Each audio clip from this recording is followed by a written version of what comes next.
రామన్న నీకు మాటలే సరిగ్గా రావు, రాజ్యాన్ని ఎలా పాలిస్తావు? అసలు మాటలు ఎక్కువే కదయ్యా, మనసులు పాడైపోతా. చేతలు చూపిస్తా మన తెలియదా? అయితే నీకు అంత గొప్ప తెలివి ఉందన్నమాట. గొప్ప గిప్ప మనం తెలుదు గాని సాయి, మీ ఆశావులు అందరికంటే తెలివైనండి. బావగారు, వీడెవడో విప్లవకారుల్లా ఉన్నాడు, వెంటనే శిరచ్ఛేదం చేయించండి. తొందరపడకండి దాని బాబా. రామన్న, నీకిప్పుడు ఒక పరీక్ష పెడుతున్నావు.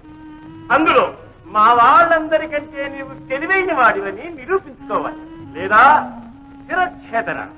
అడగండి సావలో, ఈ దెబ్బతో తాడాపేడు తేలిపోవాలి నా స్వామి రంగ. నిజానికి అబద్ధానికి ఎంత దూరం ఉంది?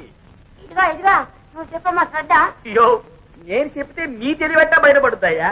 ఏ సావలో? అది నిజమే. మంత్రి గారు, మీరు చెప్పండి. నిజానికి అబద్ధానికి ఎంత దూరం ఉందని కదూ అడిగారు. ఆ రెండింటికి భూమికి ఆకాశానికి ఉన్నంత దూరం ఉంది. అలాగా? నాని బాబా, నువ్వు చెప్పు. తూర్పుకి పడమరకి ఉన్నంత దూరం ఉంది. కోట్లింగం గారు, తమ అభిప్రాయం? వారి అభిప్రాయమే నా అభిప్రాయం. నువ్వేమంటావు సుకు? మేము ఈ కర్ర పట్టుకెళ్ళి కొలుచుకొస్తాం మహారాజు మావయ్య. రామన్న, ఇక నువ్వు చెప్పు. చెబుతా ఎనుకోండి. నిజానికి అబద్ధానికి దూరం పెట్టాడు. పెట్టిదేనా? అంతే కదటయ్యా, కళ్ళతో చూసేది నిజం, చెవుతో ఈనేది అబద్ధం.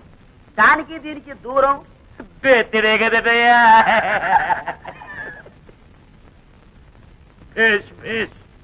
ఇంకొకటి అడుగుతాను. తెలుపులోను నలుపులోను ఎరుపు ఉన్నది, అది ఏది?